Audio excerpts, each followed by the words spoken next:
Bom, agora sobre o homicídio qualificado. Está previsto no parágrafo 2º do artigo 121, né? Por que é qualificadora, professora? Né? Porque nós temos uma nova pena mínima e uma nova pena máxima maiores do que aquelas que estão previstas na modalidade simples, né, do caput do 121. Então, nós temos aqui qualificadoras. Se está presente alguma dessas situações, o juiz vai partir dessa pena aqui na dosimetria dele, certo? Vamos lá.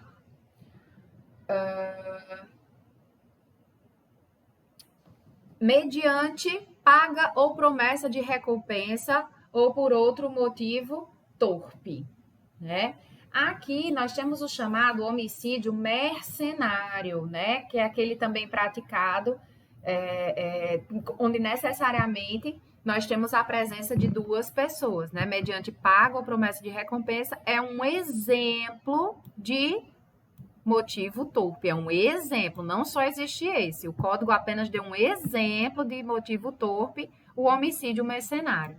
No homicídio especificamente, nós temos um delito de concurso necessário, né? Por quê? Porque é indispensável a participação de pelo menos duas pessoas, o mandante, que é aquele que paga, e o executor, que é aquele que mata para receber algum valor por conta disso. O motivo fútil.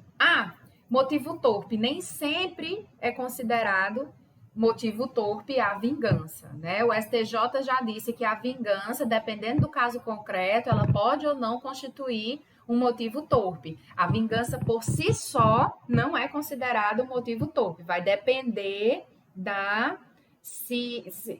vai depender da análise do caso concreto. Bom, motivo fútil. Motivo fútil é um motivo insignificante, desproporcional, né, para que alguém mate outra pessoa. É um motivo pequeno demais, insignificante. Por exemplo, matar o co-herdeiro para ficar com a herança só para si é considerado um motivo fútil, né? Motivos pequenos. Emprego de veneno, fogo, explosivo, asfixia, tortura ou outro meio insidioso ou cruel ou que possa resultar perigo comum, né? Emprego de veneno pode ser qualquer tipo de veneno. Pode ser veneno natural, veneno artificial. Agora, cuidado. No caso do veneno, se a vítima está bebendo, né, aquele veneno, está ingerindo o veneno, sem saber que é veneno, aí nós temos essa qualificadora do emprego de veneno. Se a vítima sabe que está ingerindo veneno e é forçada a fazer isso, aí nós vamos ter o considerado meio cruel, certo? Então, se a vítima não sabe, emprego de veneno. Se a vítima sabe, está sendo forçada a beber o veneno, é emprego de meio cruel, certo? Fogo explosivo é qualquer objeto que possa causar explosão, né? Que o agente utiliza disso para alcançar a morte da vítima. No emprego de asfixia, asfixia é qualquer meio que impeça a passagem do ar pelas vias respiratórias, né? Pelos pulmões da pessoa, acarretando falta de oxigênio e, consequentemente, a morte. Então, a asfixia pode se dar por qualquer meio mecânico, como, por exemplo, enforcamento, afogamento, estrangulamento, esganadura, sufocação, ou pode também se dar uma asfixia por meio tóxico, né? Por exemplo, a utilização de gases deletérios. Também por meio da tortura qualifica, né? É aquele meio tortura insidioso, é um exemplo de meio insidioso, de meio cruel, que são aqueles meios que causam um sofrimento atroz para aquela pessoa vítima do homicídio, né? Que traz um sofrimento exagerado para aquela pessoa. Traição emboscada ou mediante dissimulação ou outro recurso que dificulte ou torne impossível a defesa do ofendido. O que é a traição? A traição é aquele ataque desleal, repentino, inesperado. Por exemplo, atirar na vítima pelas costas, atirar na vítima que está dormindo. Emboscada pressupõe a tocaia, né, o ocultamento do agente, ele ataca a vítima de surpresa. A dissimulação é o fingimento, o agente disfarça a sua verdadeira intenção, que é de matar, né, a pessoa. E para assegurar a execução ou ocultação, a impunidade ou vantagem de outro crime. É essa qualificadora do inciso 5. Né? O agente mata para assegurar a ocultação e impunidade de um outro crime. Por exemplo, ele mata para assegurar a ocultação de uma fraude financeira que cometeu naquela empresa onde ele trabalha. Ele mata um funcionário que tinha descoberto essa conduta criminosa. Outro exemplo, para garantir a impunidade de um crime de estupro, mata a vítima, né, que o tinha reconhecido. Outro, para assegurar uma vantagem obtida num roubo que foi cometido em conluio, né, em coautoria, ele mata o comparsa. Também é um outro exemplo. Agora aqui, vejam que o dispositivo fala em outro crime. Por quê?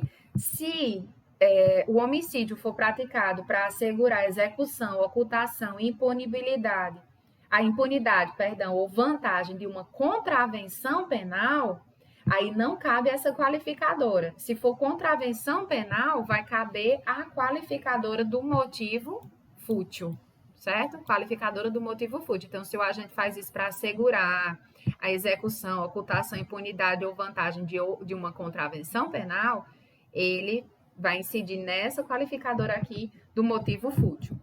Temos também o feminicídio, né? Considerado também uma qualificadora do homicídio, que é quando o homicídio é praticado contra a mulher por razões da condição de sexo feminino.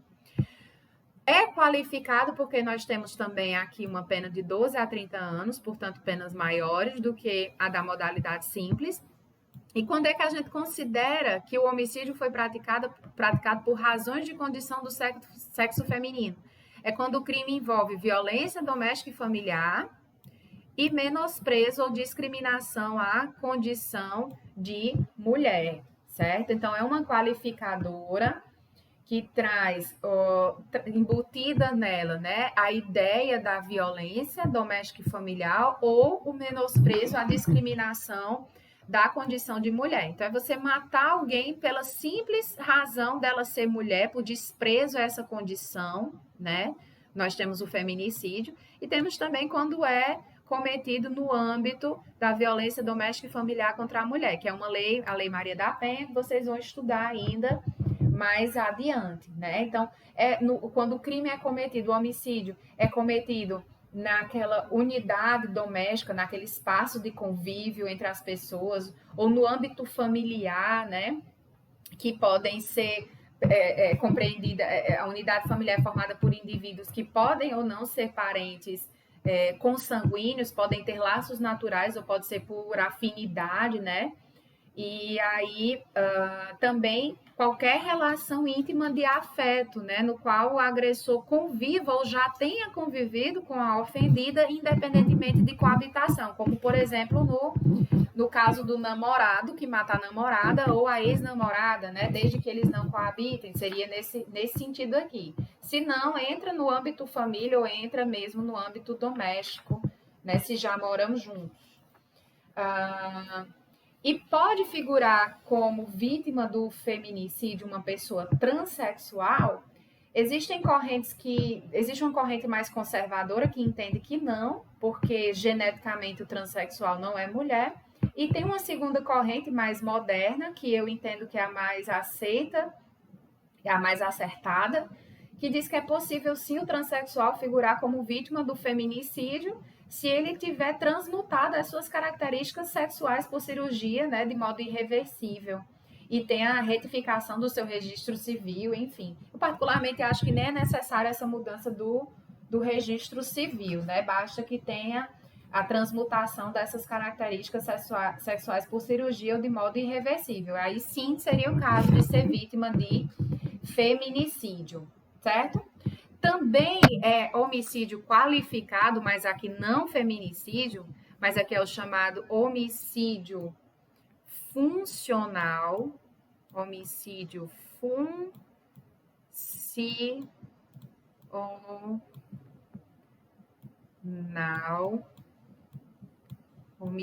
funcional, esse daqui do inciso 7, né?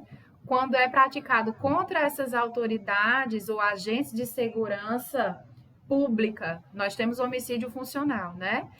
Quem são os agentes de segurança pública? São aqueles que integram o sistema prisional, da Força Nacional de Segurança Pública, como, por exemplo, Marinha, Exército, Aeronáutica, Polícia Federal, Polícia Rodoviária Federal, Polícia Ferroviária Federal, policiais civis, policiais militares, Corpo de Bombeiros, militares, né? Enfim, todos que trabalham, que sejam agentes de segurança pública, né?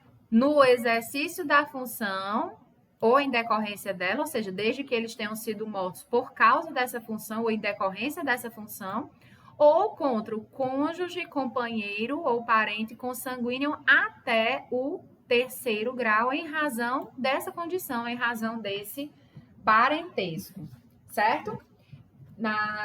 Alguns discutem se essa é uma qualificadora de natureza objetiva ou subjetiva.